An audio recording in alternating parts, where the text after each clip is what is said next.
Colleagues, I would like us to go over to the presentation. We will have more than enough time to discuss. Honourable Letlapi, I think the committee agrees with your point, so we will give a chance for reply. The detailed response then on Friday at Philippi, if you're comfortable with that. But let's kick off with extortion and the business of the day, and then we will take the rest of the discussion further. General Masemola, sorry for the interruption. Please feel free to continue.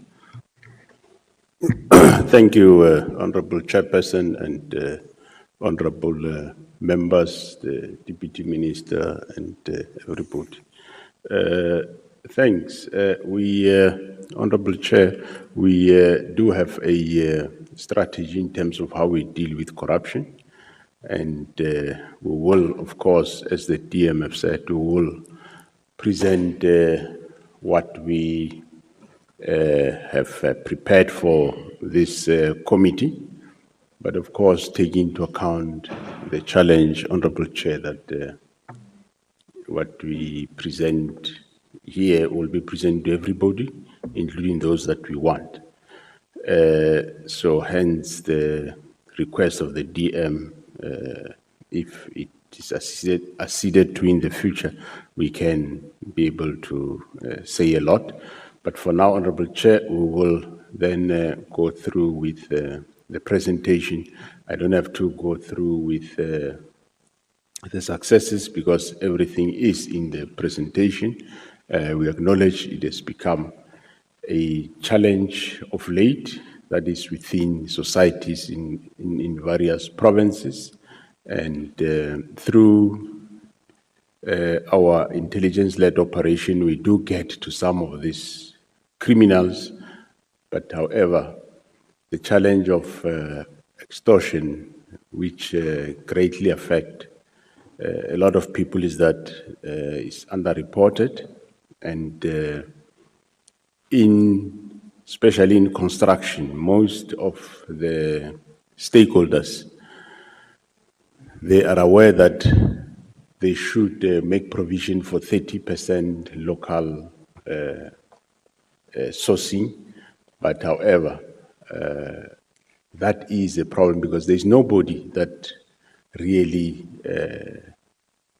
look after or adjudicate as to is a specific contractor that comes into a place do as the law requires. If your tender is over 30 million, you must apportion 30% for the local, and the interpretation of the legislation in regard to that. So that on its own is a challenge. And most constructors, they go along, and when the criminals, I would say criminals, start increasing the money, then that's when they make a U-turn and they report, only then they report to the police.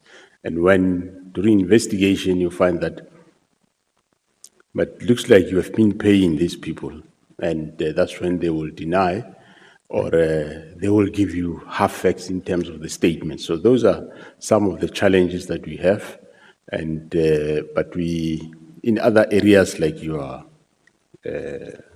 small business, like your spaza shop, whatever, we do have some of our operations that are going in there, which I'm sure they'll reap fruits with time, without detailing how we are getting into that area. But in general, that is one of the problems. And also the fact that people are required, once the tender is out, that it be gazetted, everybody see that so-and-so got a tender of so much. That on its own, it makes the specific contractor vulnerable to these people, because they will then come out and say as to how much they're going to get to the specific contractor. But we have seen quite a lot of inroads that we are currently doing in terms of arrest, in terms of infiltration. We have established toll-free lines in 2 provinces. We are in the process of establishing a national toll-free line. The current 2 are quite yielding some results. We do have some results where people reported certain cases which we are dealing with now. But let's get to the presentation. Lieutenant General Sintumule will take us through the presentation. Just to introduce everybody, Honorable Chair is Lieutenant General Sintumule, Head of Detectives. Next is Lieutenant General Msikidi, the Deputy National Commissioner for Policing or Uniform Policing. Next is Lieutenant General Sibia, responsible for crime detection. And next is National Head of the DPCI, Lieutenant General Dr. Libia. Next is the Provincial Commissioner of Western Cape, Lieutenant General Pategile, and the Provincial Commissioner of Eastern Cape, Lieutenant General Mene. And behind is our communication head, Major General Mbata, and the support staff. Thank you very much. Lieutenant General Sintumule can proceed.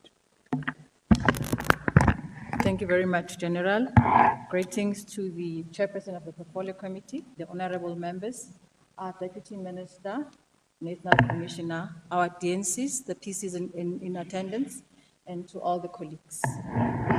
Thank you very much, Honorable Chairperson. I will take you through the presentation, and it will cover the following. We'll be looking at the background of this particular threat, as well as look at legislative framework that's enabling for us to be able to investigate and charge suspects.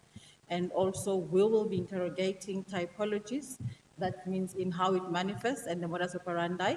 Also looking at the hotspots within provinces, our operational approach in terms of how do we counter these extortions, and also reflect on significant arrests, notable achievements and current interventions that we have nationally, and also as a team, what our key milestones are for the month of September. We have milestones as a team on a monthly basis, and also covering what the current challenges are that also leads to probably low reporting, as well as the mitigating measures. Sorry, General, just give a moment. Honorable Measure. Request the General to put the mic closer to her mouth, please.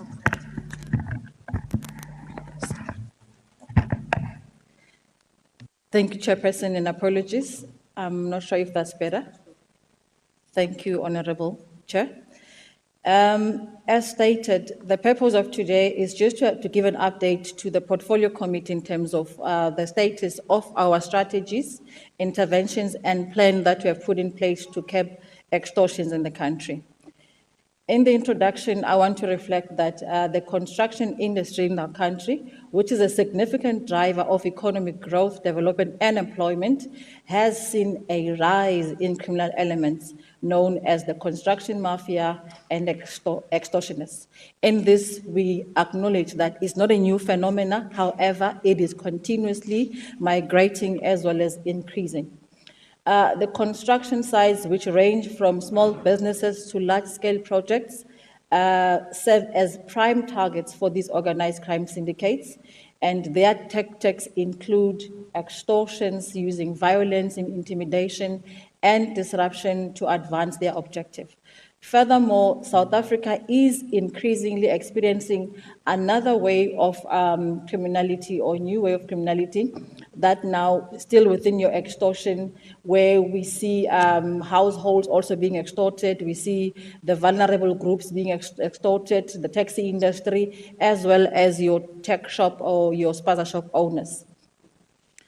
In our assessment, we have also seen that these units or these groups have organized themselves into what is now referred to as local business forums, and these have invaded various sector sites across the country, demanding money or a stake in development projects, and also demand protection fees from small businesses, schools, transportation schemes, and other phenomena.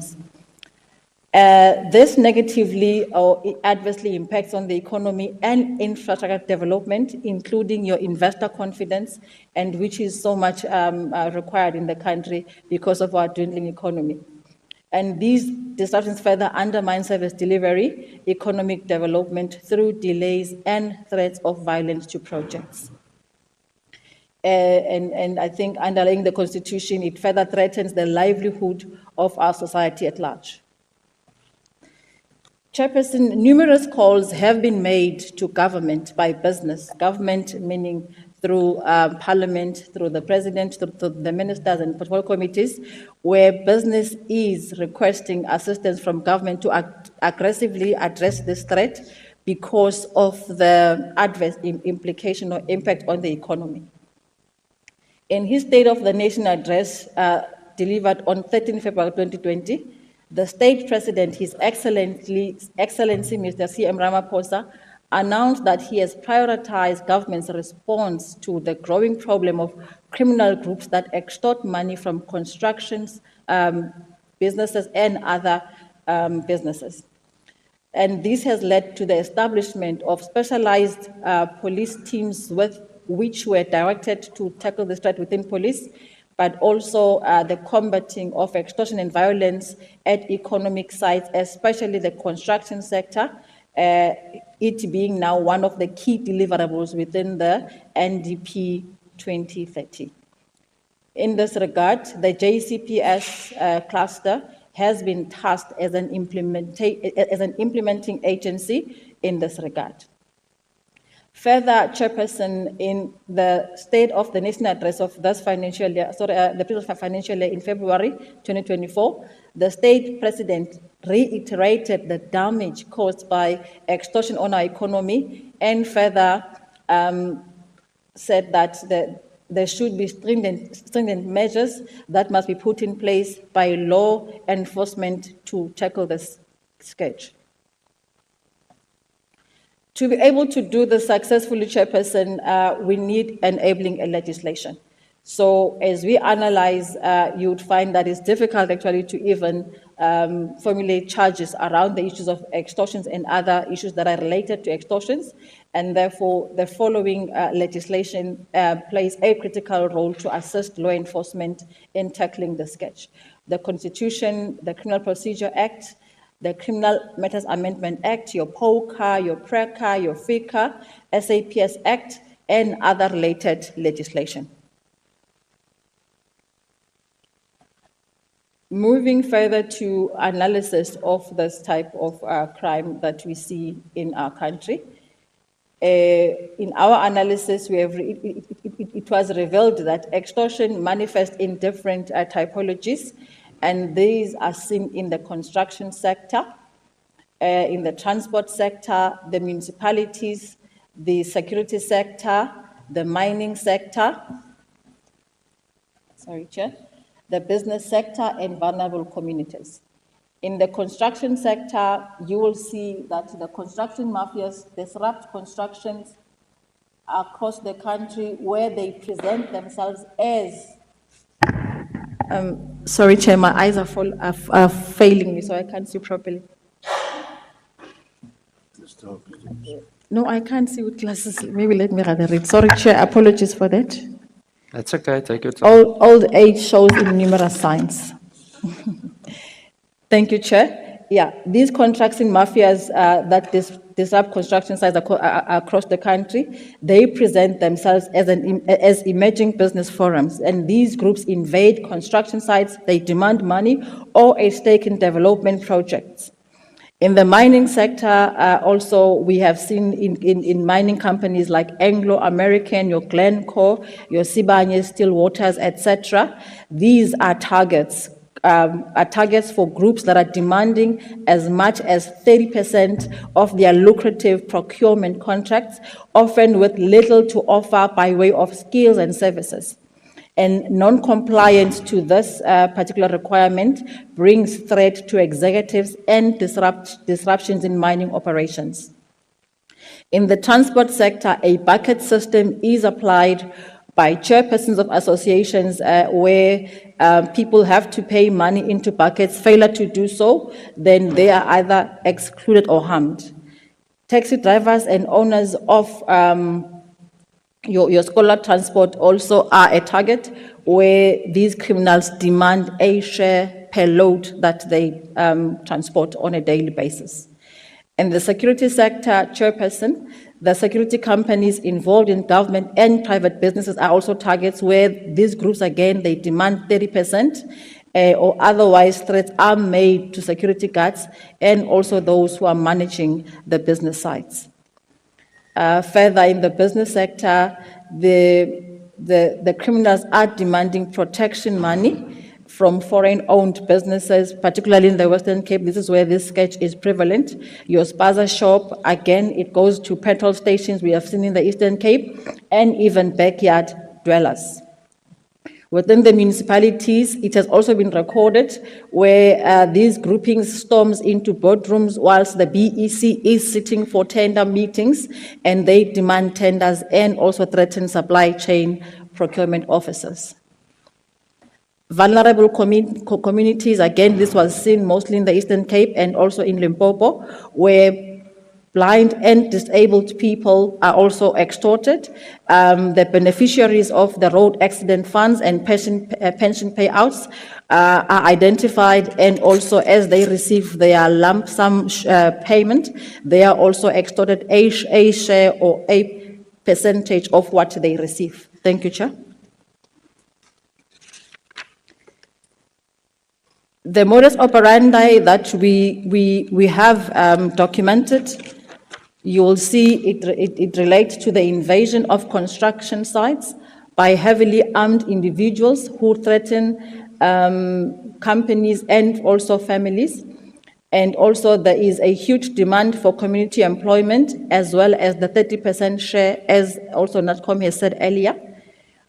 There's also forceful demand for tenders as well as protection fees, intimidation, as well as threatening of contractors to cease their duties at construction sites pending the fulfillment of the criminal's demands, threaten business people to pay funds for security so that their businesses are not disrupted or destroyed. There's also been cases of murder and attempted murder, assault, and other related crimes. The barricading of roads, forced shutdowns of construction sites at the behest of criminals until their demands are alluded to. Theft and robbery of equipment, for example, your construction machinery, until again the company yields to the requirements by the syndicates. We also have witnessed destruction of water infrastructure, where people will deliberately make sure that they will go and force municipalities to pay them for fixing those because they need the money for their activities. Thank you, Chair. The next slides reflects on the identified hotspot districts in the country, and these are manifesting in 4 provinces, which is Gauteng, Western Cape, Eastern Cape, and KwaZulu-Natal. In Gauteng, these are mostly in your Johannesburg, Tshwane, and Ekurhuleni districts. In the Western Cape, we have seen these more in the city of Cape Town, Cape Winelands, and Overberg. In Eastern Cape, Buffalo City, OR Tambo, and Nelson Mandela. In KwaZulu-Natal, these are prevalent in eThekwini, Umgungundlovu, and Ugu district. We also have Chairperson profiled these business forums as well as the syndicates, but as the DM and the NATCOM said, some of the data is not freely shared in this platform, and therefore it is available should a need arise that it be shared. In KwaZulu-Natal, we have identified 18 business forums. In the Western Cape, we have identified 10 syndicates. In Eastern Cape, we have identified 5 business forums. In Gauteng, there's 3 that includes Boko Haram. In Limpopo, Mpumalanga, and Northwest, they have 1 each. Now, coming to our approach in terms of dealing with these phenomena. Our operational philosophy and approach is leaning on the National Policing Strategy, where we apply 2 focus areas, the geographical approach and the organized crime approach. The geographical approach approach is what is known as the conventional approach, where we use our proactive competencies that includes intelligence as well as your combat and visible policing competencies. And should that not neutralize or stabilize the threat, we then go unconventional through your organized crime approach. And this is where the crime intelligence, the detectives, as well as DPCI are working strongly to identify targets and address them through projects. Thank you, Chair. In terms of the governance framework, the NATCOM did refer to this being a country problem, and therefore the JCPS cluster being the implementing agency. In this regard, within the NCCF, we have the priority committee. Within the NAT joints, we've got a priority committee that's focusing on extortions. It's called the NCCG, which is the National Core Command Group on Extortions, and the same structure is rolled out to provinces. It is chaired in provinces by provincial heads, organized crime, and business also participates in these particular structures. These meet on a monthly basis or as per requirement. For example, with the Eastern Cape, where there was now an influx of these business forums and problems. So these meetings take place on a bi-weekly basis with the intent to stabilize and also neutralize the threat in that particular area. Thank you, Chair. The purpose of these committees is to direct collaborative experiences, skills, and resources housed within law enforcement agencies and private sector to ensure collaboration with the entities in the private sector within the context of relevant legislative, policy, strategic, and operational framework applicable to both law enforcement and our stakeholders. And in order to address the growing problem of extortionists, that this group then meet on a monthly basis for us to be able to measure any successes or challenges that are faced by both law enforcement and business at large. In these committees, we have the following stakeholders, both at national as well as in provinces.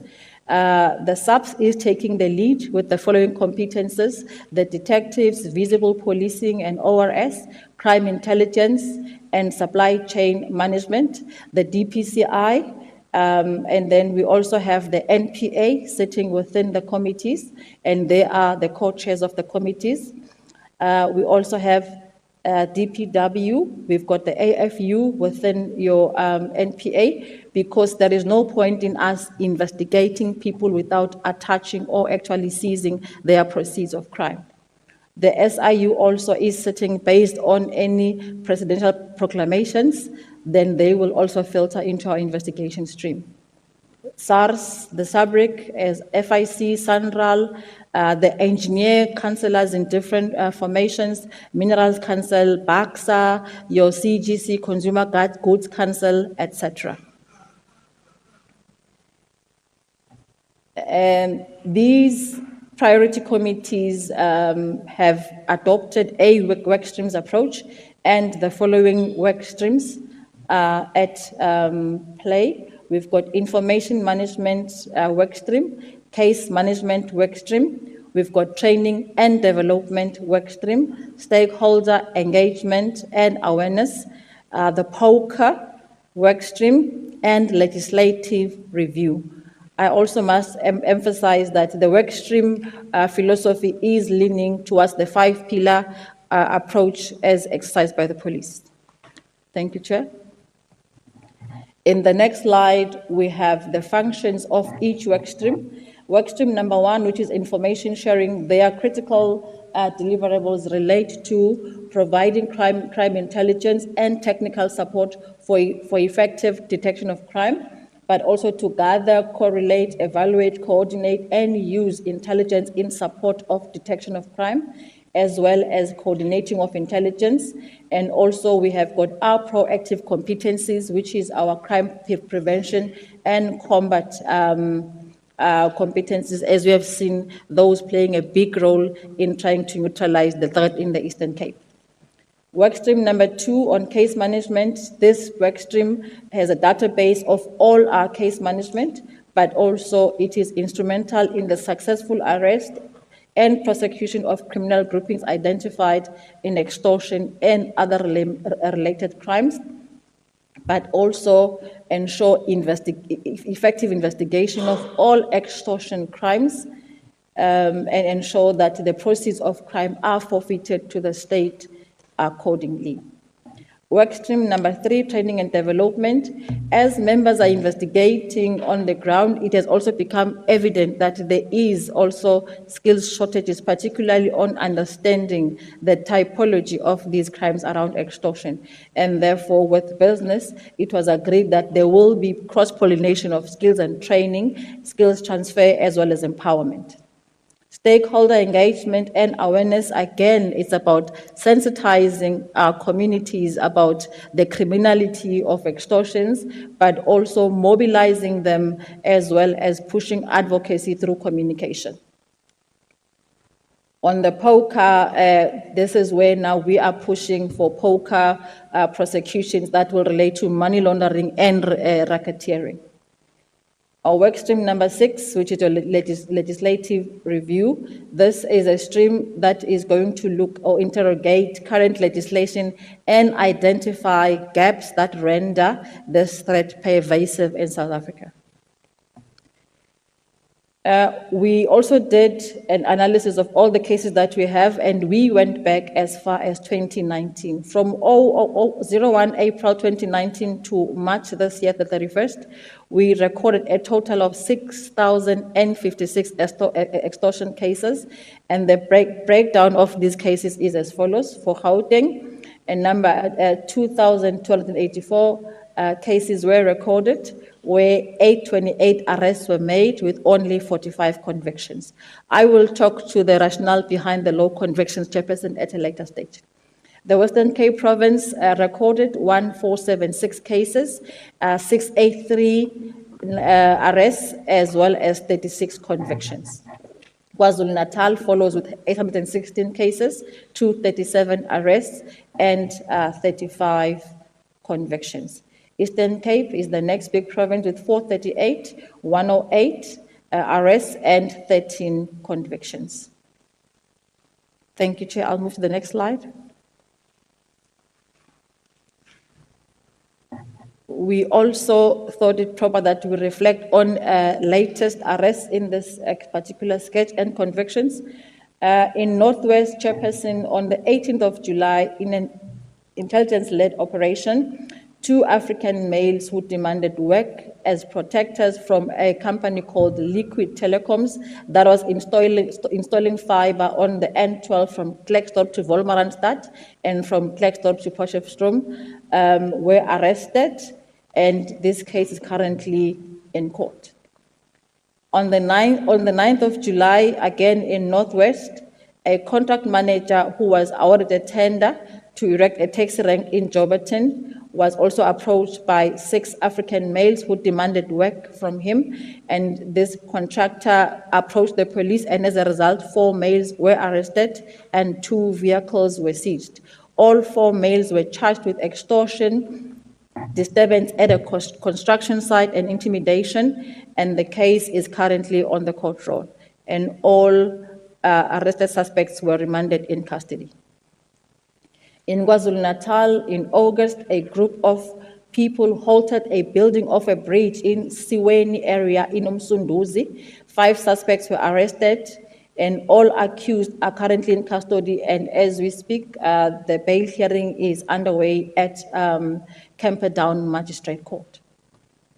In KwaZulu-Natal, again, in April this year, 5 suspects were arrested in Durban Central for demanding to be contracted to King's Furniture to deliver furniture to their customers. All of them were arrested through 252 operation, and all of them were denied bail and are in custody. In May, 8 suspects were arrested in Inanda after they stopped the fixing of the community infrastructure in Inanda, Newtown, and they demanded a stake to be given to them in the form of a tender. All suspects were arrested, but they are currently released on bail. In Mpumalanga, we have a group called Kwaka 20, and this group also approached a contractor demanding work. The complainants in the matter were approached, however, they were not willing to open a case because they spoke that they feared for their lives. Through intelligence, we were able to profile these suspects, and as a result, 3 males were arrested. And this happened after there was a shootout with the police where one of the suspects was fatally wounded. During the operation, 2 firearms were seized and 1 vehicle. And last week, Thursday, the case was in court. It was remanded for this Friday, 20 September.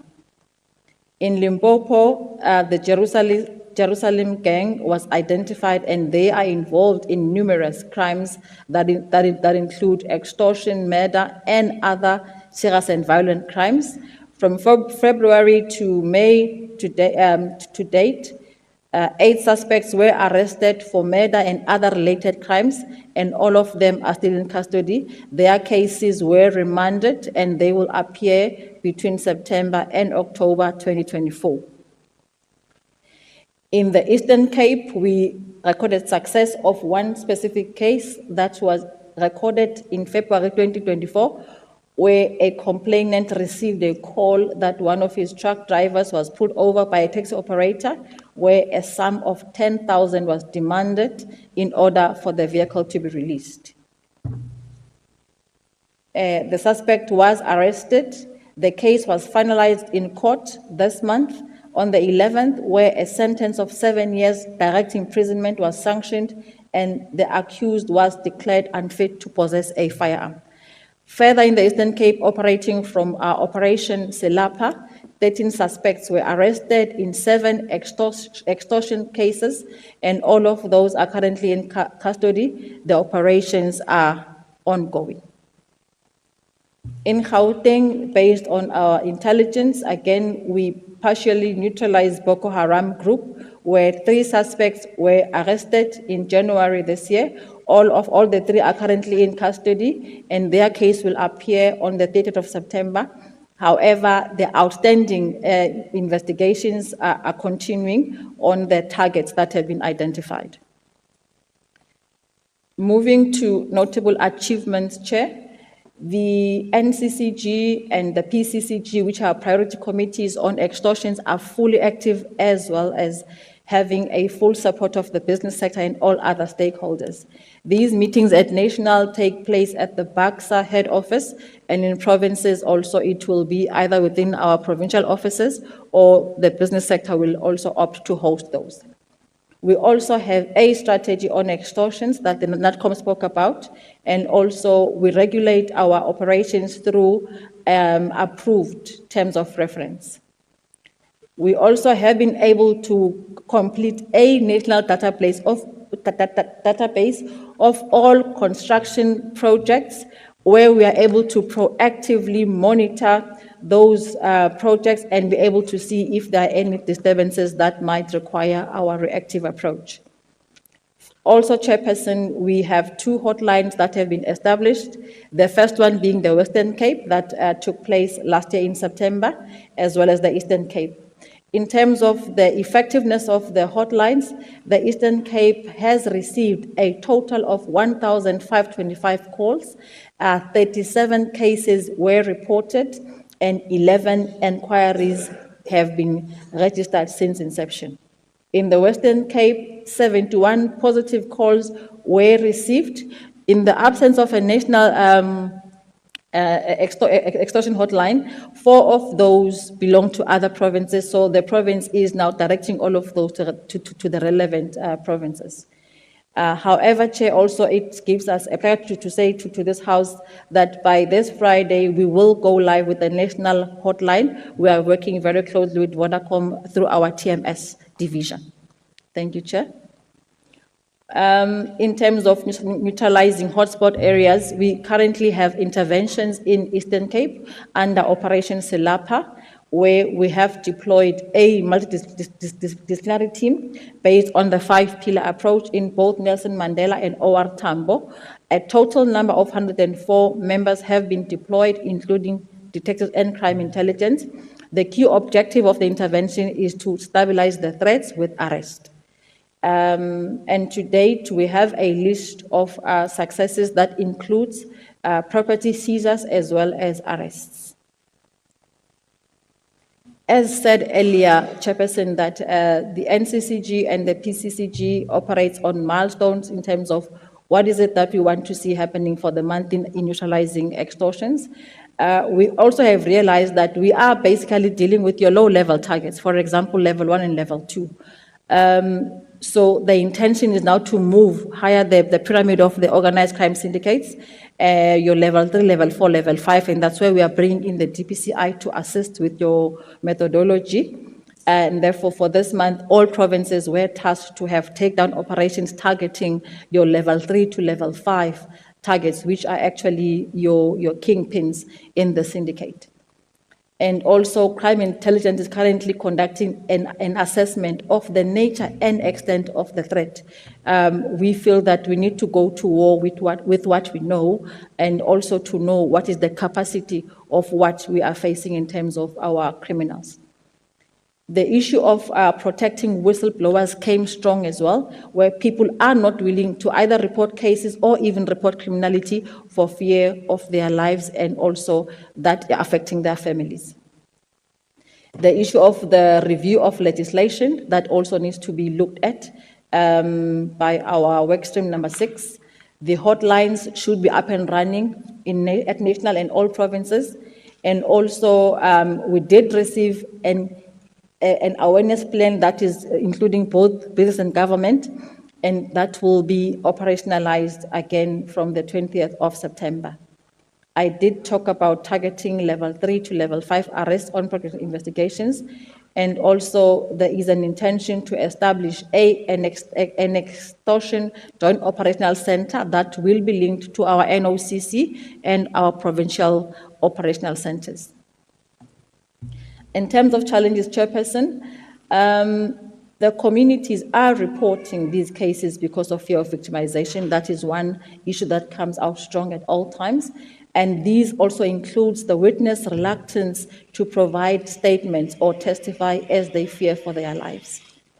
There are also certain key stakeholders who opt not to take part in our teams, and that also adversely affects our operations, because some of them would then go ahead and pay the money, but as they pay more money, then they begin to come forward and report those cases. We have seen in Northwest where witnesses lose interest when the work is finalized. So if, for example, they were given a contract, once that is done, Chairperson, that person no longer wants to cooperate, and they feel that they've been paid their money and therefore they want to move on with their lives. And again, there are complainants who feel that it is safer for them to obtain protection orders instead of them opening criminal cases, because then they get approached by the same criminals that they are opening cases against. Foreign nationals, when approached by IOs for information, they refuse to cooperate. And also, we have found that there's collusion of people who are given contracts with criminals, and they only report the matter to the police when the extortionists now demand more money from them. We have a case in point in Gauteng where one a contractor started by paying 100,000, it went to 200,000, and as the amount escalated, then he came forward to the police. We are currently investigating the matter. The other issue that becomes a challenge, Chairperson, is the legislation that requires that a successful tender be gazetted, which means that the amount, the place, the contractor will be published. So this is also part of the scanning by criminals who then go and approach the winning bidder and demand their 30% share or whatever that they would want from the contractor. In terms of mitigating measures, we are aiming at maximizing our utilization of the POCA Act. We did talk about your money laundering as well as racketeering charges to identified suspects. Together with the NPA, we're working on that. Also, maximize the use of the PRECA Act to investigate corruption internally as well as within the government space as well. Again, we are opting to have a team that is multidisciplinary in nature, where DPCI, CI detectives, and Vispol work together to address any issues relating to the crimes around your SMMEs. And also, we are seeking that government should look at vetting as well as conducting integrity testing for officials who are responsible for awarding tenders within your small business sector. And also the issue of lack of work in communities, but also non-payment of contractors render these projects vulnerable. And as work streams, ours is to make sure that we implement our plans and ensure that there is a monitoring tool within the streams as well for us to be able to see if we are successful in neutralizing these threats. That brings me to the end, Chairperson. I thank you.